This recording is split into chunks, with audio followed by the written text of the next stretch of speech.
বাবাজি, ইসলাম যদি পছন্দ ছিল, ইসলাম যদি পছন্দ ছিল তো মাতাল অর্ধেক চুল কোন কাওড়ার বাচ্চা কেটেছিল?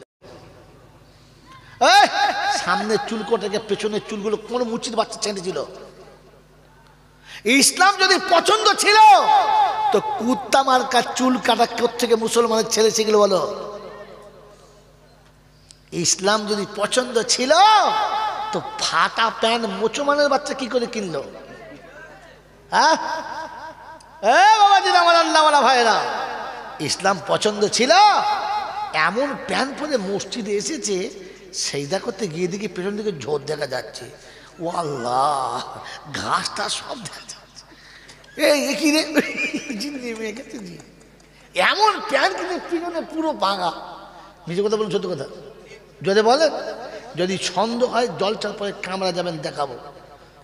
এই কদিন আগে বোম্বে গেছিলাম জলসায়, মাহিমে জলসা ছিল দরগার পাশে, কি বলেন জি, আমার সঙ্গে আমার পাশে বসে একবার যেন বসছি, সামনেই বসলো আমার সঙ্গে ফুরফুর আমজাদ ভাই বোখারি ছিল, জিজ্ঞেস করবেন, আর বসিরহাটের আরিফ বিল্লাহ ছিল, তিনজন যাচ্ছে।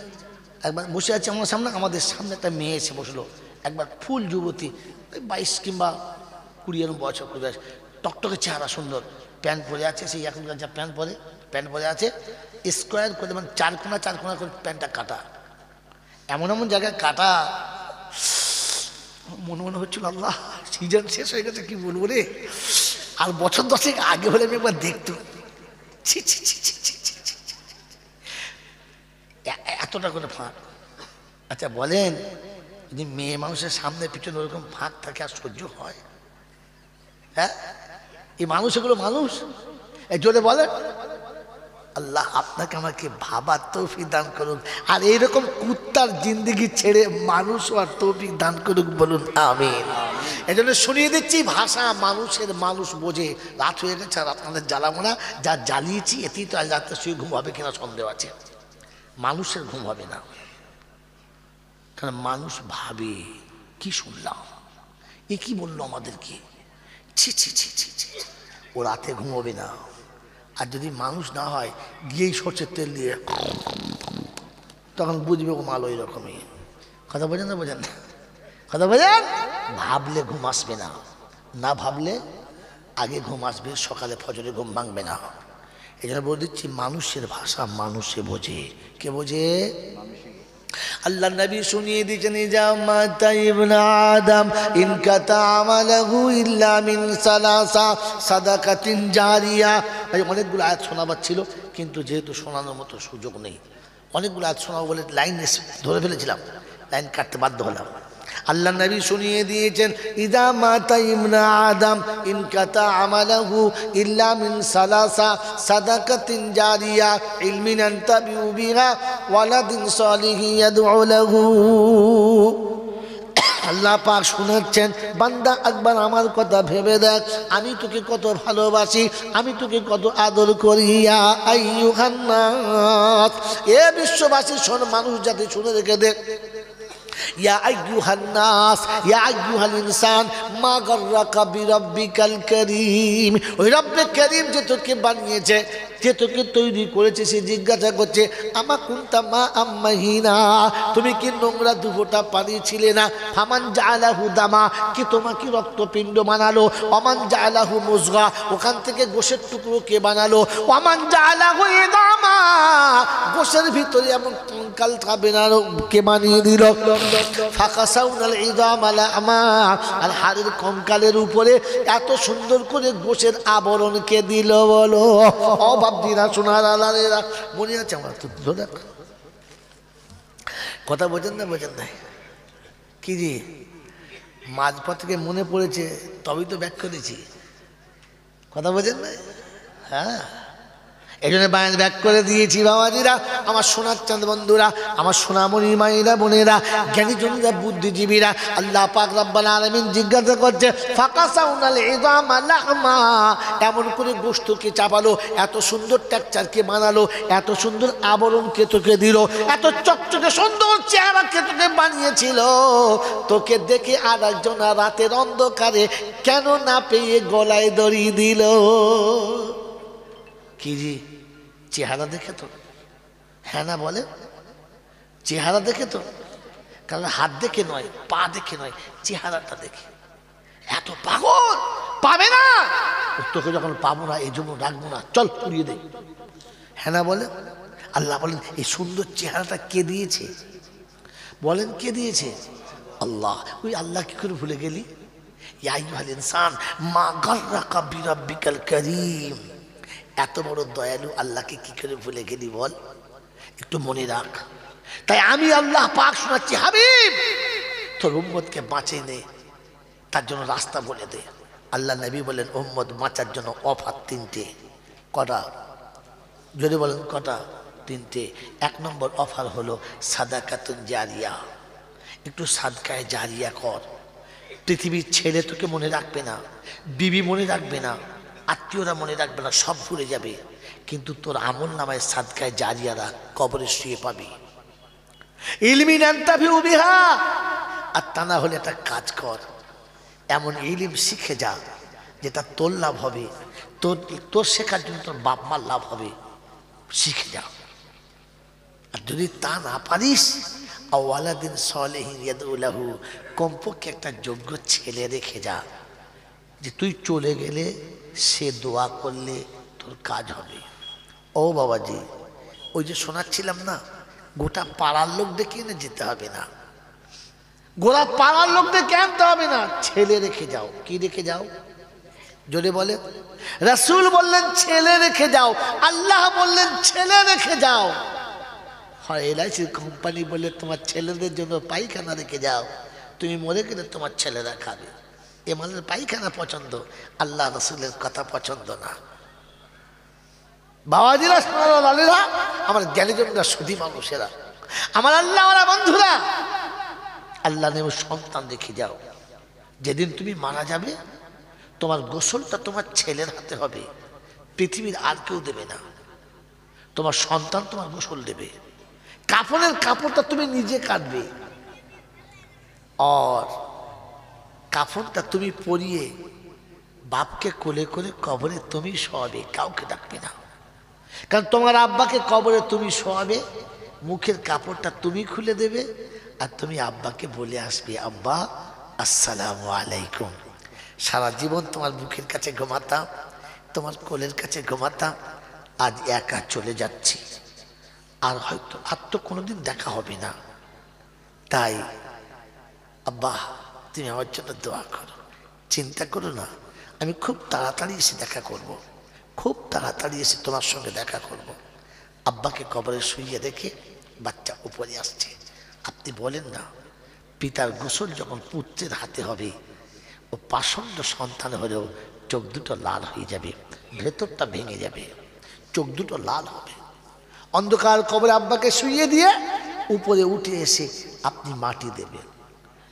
যখন অর্ধেকে মাটি দেওয়া হবে, কিছু শয়তান আছে, শয়তানের চেলা আছে, আদর করে এলো আদর, ফুটুনিওয়ালা আদর, চ কাঁদেনি চ, তখন বুঝে কুত্তায় টানছে আমাকে, শয়তানের বাচ্চা টানছে আমাকে। মনে থাকবেন ইনশাল্লাহ। যে ভাষা বললাম ভাষা মনে রাখবেন, মনে রাখবেন ভাষাটা, যে আমাকে শয়তানে টানছে। আপনি বলবেন যান, আপনি যান, বাপের কবরে মাটি হবে, সবাই খানা খাবে, বাড়ি যাবে, যে যেখানে পারবে জাহান্নামে যাবে, জান্নাতে যাবে, যা চলে যাবে। আপনি যাবেন না, সব মাটি দিয়ে চলে যাবে, কবরস্থান একদম ফাঁকা হয়ে যাবে, কেউ থাকবে না। ওই সময় বাপের কবর একটু হাতটা দিয়ে দু হাতে জড়িয়ে ধরে বলবেন আব্বা গোটা জীবন অন্যায় করেছি, ক্ষমা চাওয়ার সুযোগ পাই নাই, আজ তোমার কাছে শেষ সময় চলে যাচ্ছি, আজ মনে পড়েছে বাপ হারিয়ে ফেলেছি, এবারে দোয়া চাচ্ছি তুমি আমাকে ক্ষমা করে দিও। আর এর পরে বলবে রব্বিরহামহুমা কামা রাব্বায়ানি সাগীরা, আল্লাহ পাক বলে, ফেরেশতা কি হলো, কে কি বলছে? বলছে আল্লাহ, অসহায় সন্তান পিতা হারিয়ে কবরের কাছে দাঁড়িয়ে তোমার কাছে হাত তুলেছে, ক্ষমাও চেয়েছে, আর তুমি যা বলেছো তাই বলেছে। আল্লাহ পাক বলে, ফেরেশতা ও যা বলেছে আমি শুনেছি, ও যা করেছে আমি দেখেছি, শুধু তোকে সাক্ষী রাখছি, তুই সাক্ষী থাক। পিতার কবরে হাত থেকে ক্ষমা চাওয়ার পূর্বে আমি ক্ষমা করে দিয়েছি, করে দিয়েছি, তুই শুনে রেখে দে। ওই সন্তানের চোখের পানি পড়ার কারণে পিতার কবরটাও জান্নাতের বাগান বানিয়ে দিয়েছে। কারণ আমার বান্দা আমার কথা আমাকে বলেছে, আমি যেটা বলতে বলেছি ওটা আমাকে বলেছে, রাব্বির হামহুমা কামা রাব্বায়ানি সাগীরা। আল্লাহ পাক সত্যি আমি বলেছিলাম, আমি বলেছিলাম। আল্লাহ পাক শোনাচ্ছেন। এ বাবাজিরা, আমার আল্লাহওয়ালা ভাইয়েরা, জ্ঞানী জনেরা, সতী মানুষেরা, আমার সোনামণি মায়েরা, বোনেরা, পৃথিবী থেকে সন্তান চলে গেছে, আপনি পিতা, কলজে ফেটে যাবে, চোখ ভরা পানি হবে, বুক ভরা ব্যথা হবে, আপনার বিবিও কলজে ফেটে যাবে, আত্মীয় স্বজন সবাই আসবে, ছেলের মামা আসবে, মামি আসবে, খালা আসবে, খালু আসবে, নানা নানি আসবে, আপনার বোনেরা আসবে, ভাইরা আসবে, আত্মীয় স্বজন সবাই আসবে। 7-8 বছরের বাচ্চা, 6 বছরের বাচ্চা গোলাপ ফুলের মতো দেখতে টক টক টক টক টক টক করছে, কি করে মারা গেল দেখে বুক ফেটে গেছে, সবাই কাঁদছে, আপনার চোখে পানি, কাঁদেন। পরের দিন সকালবেলা আত্মীয় স্বজন সব এসে গেছে, কাফনের কাপড় কিনে চলে এসেছে, আতর গোলাপ কর্পূর চলে এসেছে, গোসলের টাইম হয়েছে।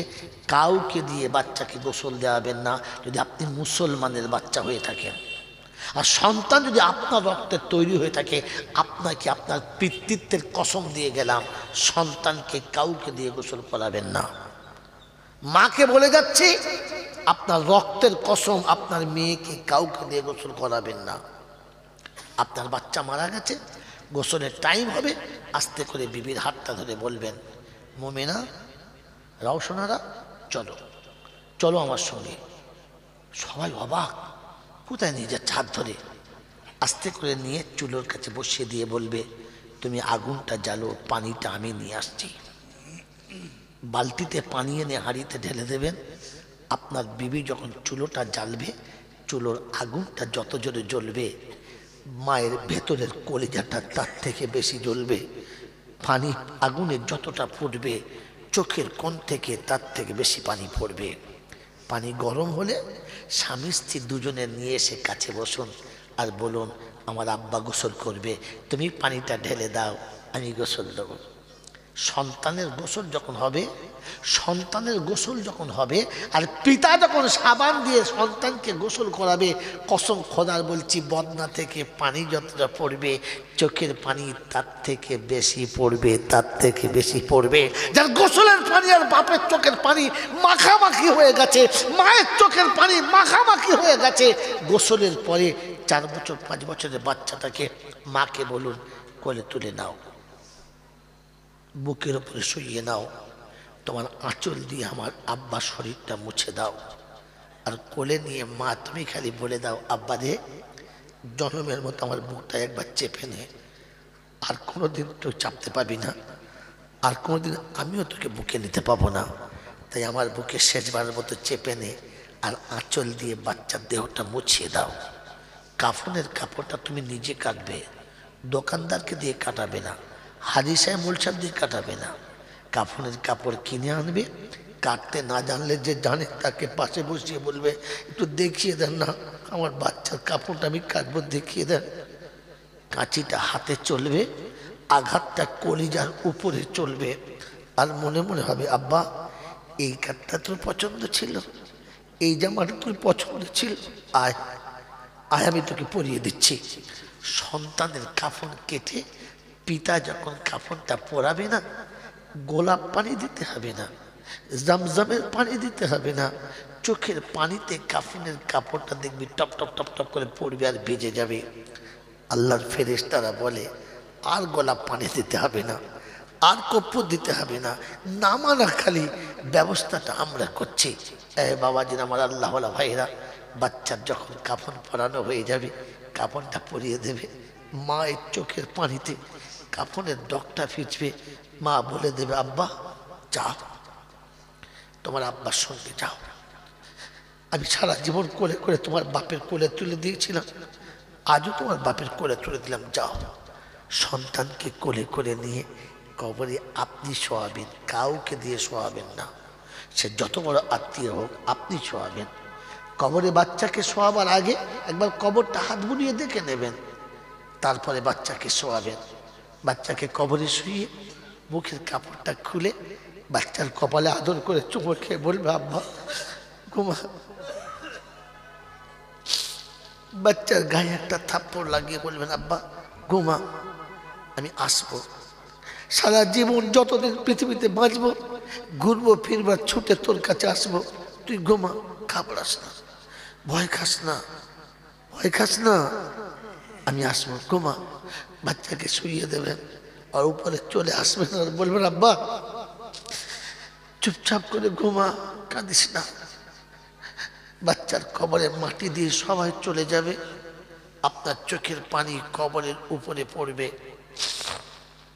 এখানেও কিছু শয়তান লাগবে, আপনাকে তুলে নেবে, চলো চলো বাচ্চার কবরের কাছে কাঁদো না, এত কাঁদো না, তাকে বলে দিও বেয়াদবি করবে না, চলে যাও, চলে যাও। তারা চলে গেলে, সব চলে গেলে, কবরস্থান খালি হয়ে গেলে বাচ্চার কবরে আর একবার হাত বুলিয়ে দিয়ে বলবেন আব্বা আমি আসছি রে, সবাই চলে গেছে, এবার আমি আসছি। বাচ্চার কবরে হাতটা বুলিয়ে দিয়ে আপনি হাতটা তুলবেন আর বলবেন পরওয়ারদিগার আলম, তোমার নবী বলেছে, তোমার নবী বলেছেন যে পিতা মাতা দোয়া করলে তুমি নাকি কখনো ফেরাও না, তাই এক অসহায় পিতা নিরুপায় হয়ে, অসহায় পিতা বড় নিরুপায় হয়ে তোর কাছে দুটো হাত তুলেছে, আমার বাচ্চা যেন কোনোভাবে কষ্ট পায় না, তুই আমার বাচ্চাকে হেফাজত করে নিস। আল্লাহ পাক বলে এই ফেরেশতা কি হলো?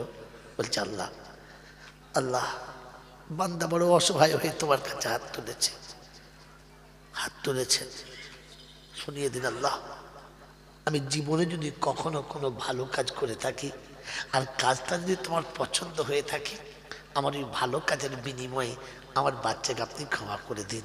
আল্লাহ পাক বলে ফেরেশতা জীবনে একটাই তো ভালো কাজ ছিল, সেটাও দিয়ে দিয়েছে। বললে আল্লাহ হ্যাঁ। বলে কেন? বলছে পরওয়ারদিগার আলম ওর নিজের জানের থেকে সন্তানকে বেশি ভালোবাসে, তাই ভালোবাসার খাতিরে নিজের নেক আমলটুকু দিয়ে দিয়েছে। আল্লাহ পাক বলে শোন, বাপ ওর বেটাকে যতটা ভালোবাসে আমি আমার বান্দাকে তার থেকে 70 গুণ বেশি ভালোবাসি।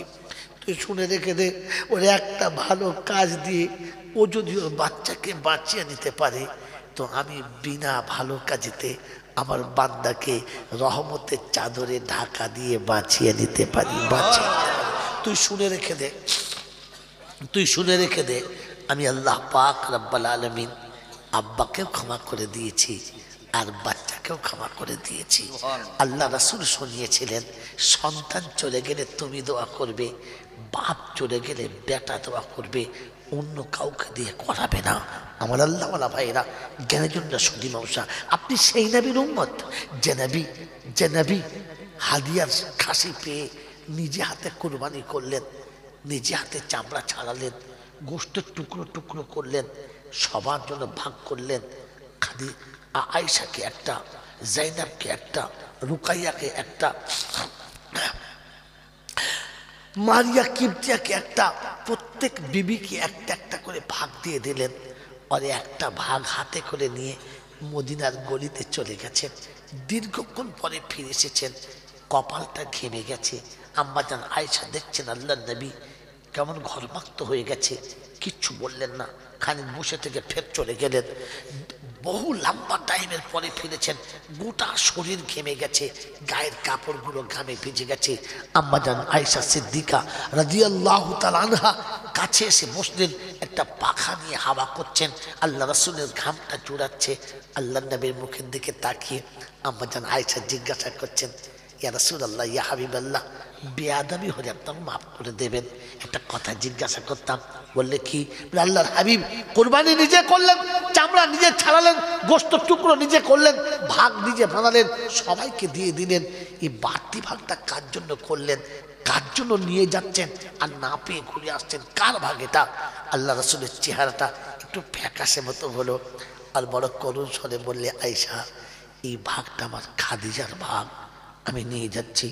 আমার আয়েশা বলে, আল্লাহ হাবিব ক্ষমা করে দেবেন আমাকে, তিনি তো অনেক আগে চলে গেছেন, অনেক আগে মারা গেছেন, তিনি তো দুনিয়াতে নেই। আল্লাহ নবী বলেন, আয়েশা, খাদিজা চলে গেছে, আমি ভুলে যাই নাই। খাদিজা চলে গেছে, আমি ভুলে যাই নাই। খাদিজার ভালোবাসা এখন আমি ভুলি নাই। তাই সবার ভাগ যেখানে দিয়েছি সেখানে খাদিজার ভাগটাও নিয়েছি। মদিনার গলিতে ঘুরে ঘুরে দেখছিলাম, মদিনার গলিতে ঘুরে ঘুরে দেখছিলাম, খাদিজার কোনো আত্মীয়কে পেলে তার হাতে এটা দিয়ে দেবো, কোনো বান্ধবী পেলে তার হাতে এটা দিয়ে দেবো, কিংবা খাদিজার কোনো সাথী, কোনো চেনা পরিচিত কাউকে পেলে তার হাতে তুলে দেবো, আর তার হাতে তুলে দিয়ে আমি জান্নাতুল মালাতে গিয়ে খাদিজার পাশে দাঁড়িয়ে বলবো, খাদিজা তুমি চলে গেছো, আমি ভুলে যাই নাই। তুমি চলে গেছো, আমি ভুলে যাই নাই। আমি যতক্ষণ বাড়ি ফিরি নাই ততক্ষণ তুমি বিছানায় দেহ রাখো নাই। আজ তুমি নাই, তাই তোমার ভাগটা হাতে করে ঘুরে বেড়াচ্ছি। যতক্ষণ তোমার আত্মীয় কাউকে পাই নাই ততক্ষণ আমি হাতে নিয়ে ঘুরেছি, ফেলে দিয়ে পালিয়ে যাই নাই। আল্লাহ রাসূল বলেন, তিনি চলে গেছেন বলে আমি ভুলে যাই নাই। এই মুসলমানের ছেলে, যে মা আপনাকে আমাকে মানুষ করতে গিয়ে, যে আব্বা আপনাকে আমাকে মানুষ করতে গিয়ে গোটা জিন্দগিটা মাটির সঙ্গে লড়াই করে ধুলোর উপরে গোটা জীবন চালিয়ে দিয়েছে, খড়ের বিছানার উপর চাপিয়ে দিয়েছে, কখনো খড়ের চালের তলায় কাটিয়ে দিয়েছে, যে মা খেতে বসে বাচ্চাকে খাইয়ে দিয়ে হাড়ের ভিতরে কোনো খাবার পাই নাই রে বোকা। এই বাসন্তী যে এলাকার মানুষের বলছে, শুনে রেখে দে, একটা দিন এমন গেছে ভাদ্র আশেপাশে, যেদিন মা দুপুর বেলাতে খেতে পাই নাই, সন্ধ্যা বেলাতে খেতে গিয়ে দেখেছে যে কোটা আছে, খেয়ে দিলে সকালে বাচ্চার খাবার নেই, তাই দুপুরে এক গ্লাস কাঁচা পানি খেয়ে নিয়েছে, অন্ধকার রাতে কাঁচা পানি খেয়েছে, সকালে ঘুম থেকে উঠে ভিজে ভাত কটা বাচ্চাকে খাইয়ে দিয়েছে, পান্তার পচে যাওয়া টক পানিটায় 2 চামচ লবণ গুলে দিয়ে ঢক ঢক করে পান করে দিয়ে জীবন কাটিয়েছে, আর বাচ্চা মানুষ করেছে। রাতের অন্ধকারে বাচ্চাকে শুইয়ে দিয়ে চোখের পানি ফেলেছে আর কেঁদেছে আর বলেছে, আল্লাহ পেটে বাচ্চা দিয়েছো, খাবারের ব্যবস্থা তুমি করে দাও, আমার বাচ্চাদের সুখের একটু বাসস্থান করে দাও। ওই মার বাপের চোখের পানি পড়ে আজ প্লাস্টার হয়েছে আর পাকা বাড়ি হয়েছে। যেদিন পাকা বাড়ি তো দূরের কথা, কাঁচা বাড়িতে খড় জমতো না, সেদিন আপনাকে আমাকে মানুষ করে রেখে চলে গেছে। আপনি ভুলে গেছেন, মনে পড়ে না? সারাটা বছর পরে দামি পোশাক বাচ্চাকে দিলাম, বিবিকে দিলাম, নিজে নিলাম, বন্ধু বান্ধবীকে দিলাম, একবার মনে পড়ে না যে আব্বা আমি ভুলে যাই নাই, তুমি চলে গেছো, আমি ভুলে যাই নাই। তাই একটা দামি লুঙ্গি কিংবা গেঞ্জি কিনে বাপের কোনো ভাইয়ের হাতে কিংবা কোনো মামার হাতে কিংবা কোনো চাচার হাতে, তাহলে বাপের কোনো বন্ধুর হাতে লুঙ্গি আর গেঞ্জিটা দিয়ে বলতে পারতে না যে আব্বা তুমি চলে গেছো, আমি ভুলে যাই নাই। তাই আমার সব বাজার করার সাথে সাথে তোমারটাও বাজার করে তোমার বন্ধুর হাতে দিয়ে এসেছি, তোমাকে আমি ঠকাই নাই। মায়ের কবরের কাছে গিয়ে দাঁড়িয়ে বলতে পারো না, মা যে আঁচলে তুমি আমাকে মানুষ করেছিলে, পেটের ক্ষুধার জ্বালা আঁচলে নিবারণ করেছিলে, পেটের ক্ষুধার জ্বালাটা আঁচল দিয়ে বেঁধে নিবারণ করেছিলে, আর আমার মুখে অন্ন তুলে দিয়েছিলে, আমি ভুলে যাই নাই মা, তুমি চলে গেছো, আমি ভুলে যাই নাই। তাই ঈদের দিনের বাজার যখন হয়েছিল, সবার বাজারের সাথে একটা দামি শাড়ি কিনতে পারলেন না, নিজের মায়ের বোন খালাকে দিতে, বাপের বোন ফুপুকে দিতে, কিংবা মায়ের কোনো বান্ধবী কিংবা কোনো মায়ের সাথীকে দিতে, আর দিয়ে বলতে, চাচি এইটা পরে তুমি আজকের এবছরের ঈদের নামাজটা পড়বে। শাড়িটা ওকে দিয়ে ছুটে গিয়ে মায়ের কবরের কাছে দাঁড়িয়ে বলতে পারতেন, মা বিশ্বাস কর, যেখানে তোর বৌমাকে কিনে দিয়েছি, যেখানে তোর নাতিপতাকে কিনে দিয়েছি, সেখানে আমি তোকে ভুলি নাই, তোর জন্য একটা শাড়িও কিনে আমি দিয়ে চলে এসেছি। আমার বন্ধুরা, আমার আল্লাহওয়ালা ভাইরা, মনে রেখে দিই, মা বাপের এই দিন, কিয়ামত পর্যন্ত শোধ করা সম্ভব নয়। কমপক্ষে মনে রেখে তাদের জন্য আল্লাহ যেন আমাদের কিছু সাদকায়ে জারিয়া করার তৌফিক দান করে, বলুন আল্লাহুম্মা আমিন। বাবাজিরা আমার, আল্লাহ ভাইরা, জ্ঞানীজনরা শুধু মানুষরা সেই সাদকায়ে জারিয়ার জন্য আপনাদের পাড়ার মসজিদের জুমার সময় নামাজিদের বড় কষ্ট, সংকুলান হয় না জায়গাতে, তাই দ্বিতীয় তালা করতে হয়েছে, যেখানে বাচ্চারা বক্তব্যের কাজও করতে পারবে আর পড়তে পারবে। ওই ওপরের কাজের জন্য অল্প সামান্য কাজ বাকি আছে। মেহেরবানি করে ভাগ্যবান হয়ে একটু কাজে শরীর হয়ে যায়। মাত্র কয়েকটা জিনিস বাকি। আপনারা পয়সা দিতে হবে না, আপনাদের পয়সা দিতে হবে না, আমি পয়সা দেওয়ার পক্ষপাতি না। আমি চাই আপনি মেট্রাস এনে দিন। মাত্র 300 ফুট বালি লাগবে, 300 ফুট বালি, বেশি নয়, মাত্র 300 ফুট বালি। এমন কোনো বন্ধু নেই যে বলবে এই 300 ফুট বালিটা আমার জিম্মেদারিতে থাকলো। 300 ফুট বালি, 100 ফুট বালির কত দাম? এখানে কত বলছো বাবাজির আমার শোনাচ্ছেন বন্ধুরা? 300 ফুট বালির জিম্মেদারি একবারে নজরুল লস্কর 100 ফুট নিয়েছে। আর একটা কোনো বন্ধু, আর একটা বন্ধু আলহামদুলিল্লাহ আল্লাহ মুরব্বী হাত তুলেছে। আর একটা হাজি জামাল শেখ, উনি কে? হাজি জামাল শেখ। একবার তকবীর দেন, নারায়ে তাকবীর, নারায়ে তাকবীর। ওই বালিতে রয়েছে খোদা যতগুলি দানা, আর নেকি দিও ও গো বাড়ি তুমি তো রব্বানা। আর এত নেকি দাও যদি গো গো প্রভু তুমি, আর জিজ্ঞাসা করবে না কেউ কি চেয়েছি আমি। আর বাড়ি টানা দোয়া করি 3 বন্ধু তরেতে, আর ত্রিভুবনে সুখে রেখো দানের বসিলাতে। আর চলে গেছে পিতা মাতা কবরেতে যারা, আর জান্নাতের বাগান খোদা পায় যেন গো তারা। আর ইজ্জত সম্মান দিও এই দুনিয়া।